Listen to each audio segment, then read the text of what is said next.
గారు ప్రస్తుతం మనం చూస్తున్నాము విజువల్స్ లో ఎంతో కన్నులకి ఇంపుగా కనిపిస్తుంది ఆ గణనాథుడు ముందు కదులుతూ ఉంటే. సో మీరు చెప్పండి, ఆ గణనాథుడి కోసం మాకు ఒక మంచి పాట పాడాలి మీరు. మొట్టమొదట ఆ గణేష తత్వాన్ని వివరించి అనంతరం మీరు అడిగిన కోరిక నెరవేరుస్తాం. అవిభక్తంచ భూతేషు విభక్తమివ చ స్థితం భూత భవ్యచ తజ్ఞేయం గ్రసిష్ణు ప్రభవిష్ణు చ అని భగవద్గీత 13వ అధ్యాయంలో 16వ శ్లోకం. అర్థం ఏమిటి అంటే, ఒక సూక్ష్మశక్తి విభజింపబడి సృష్టించేటప్పుడు బ్రహ్మగా, పాలించేటప్పుడు విష్ణువుగా, లయం చేసేటప్పుడు శివుడిగా ఈ సకల చరాచర సృష్టిని ఆవిష్కరింపజేశారు అన్న సత్యం ఆ శ్లోకం చెబితే, వీళ్ళందరికీ మూలము జ్యేష్ఠరాజైనటువంటి ఆ గణపతియే అని బ్రహ్మ విష్ణు మహేశ్వరులను కుడిపక్క, లక్ష్మీ పార్వతి సరస్వతులను ఎడమ పక్క ఉంచి సకల చరాచర సృష్టికి మూలము ఈ గణపతియే, గణముల యొక్క పతి. వినాయకుడు అన్న నామానికి అర్థమేమిటంటే విగతో నాయక యస్య అని. అంటే తనకంటూ వేరే నాయకుడే లేనటువంటి దేవుడు, దేవతా స్వరూపము గణేశుడు. అట్లాంటి అద్భుతమైన 70 అడుగుల మట్టి గణపతిని, మహాగణపతిని మన ముందు ఆవిష్కరించారు. పురాణం 32 గణపతి అవతారాలు, వాటి యంత్రాలు, వాటి మంత్రాలు, వాటి నైవేద్యాలు, వాటి స్వరూపాలను వర్ణిస్తే, దాంట్లో మహాగణపతిని ఆరాధిస్తే సమాజంలో ఉత్తమోత్తమైన స్థానానికి నువ్వు చేరుకోవచ్చు అని చెబుతుంది పురాణం. అలా అక్కడ ఆడుతూ పాడుతూ ముందరికి వస్తున్న వాళ్ళందరినీ చూస్తూ ఉంటే, మేరా జూతా హై జపానీ పటులూన్ హిందుస్థానీ సిరిపై లాల్ టోపీ రూసి ఫిర్ భీ దిల్ హై హిందుస్థానీ అన్న పాట గుర్తుకొస్తుందమ్మా. ఎందుకంటే వాళ్ళంతా ఒకే వేషంలో ఉన్నా, వేరే వేరే వేషాల్లో ఉన్నా, వాళ్ళందరి హృదయాల్లో ఉంది గణేశుడే. వాళ్ళందరూ తలుచుకుంటున్నది భరతమాతనే, వాళ్ళందరూ కోరుకునేది సమాజ శ్రేయస్సే. అందుకే ప్రభుత్వాధికారులు సొమ్మసిల్లి పడిపోయిన వ్యక్తికి మరు నిమిషంలో వైద్యాన్ని అందజేశారు.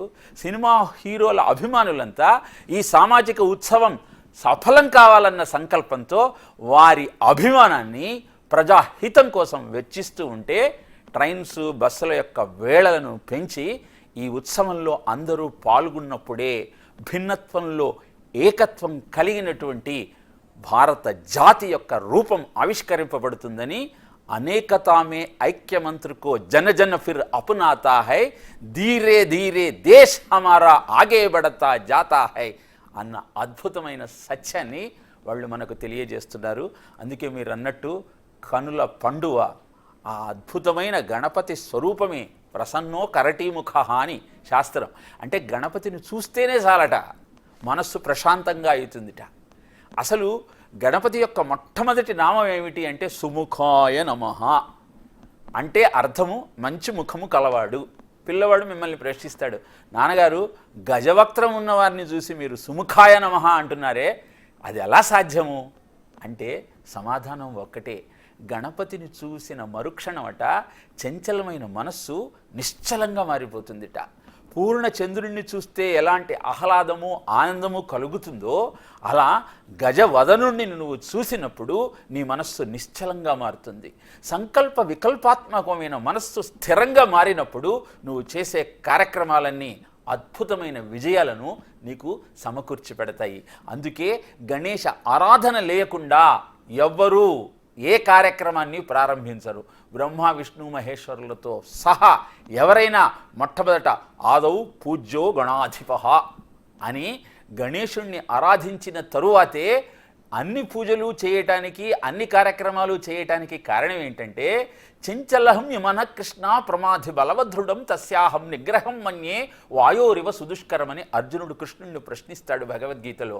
నా మనస్సు చాలా చంచలంగా ఉందయ్యా, ఏ పని చెయ్యాలన్నా మనస్సు స్థిరంగా ఉంటే కదా నేను చెయ్యగలిగేది. వాయువుని చేతిలో బంధించటం ఎంత కష్టమో మనస్సును నిగ్రహించటం అంత కష్టంగా ఉంది అంటే కృష్ణుడు అంటాడు, అసంశయం మహాబాహో మనో దుర్నిగ్రహం చలం అభ్యాసేన కౌంతేయ వైరాగ్యేణ చ గుహ్యతి అని చెప్తాడు. నాయన నీకే కాదు, మనస్సు అందరికీ చంచలంగానే ఉంటుంది. కాబట్టి నహి కశ్చిత్ క్షణమపి జాతుతిష్ఠచ్చ కర్మకృత్. ఆ మనస్సును నిశ్చలంగా మార్చుకోవాలంటే అభ్యాసము వైరాగ్యము అనే 2 లక్షణాలు ఉండాలి.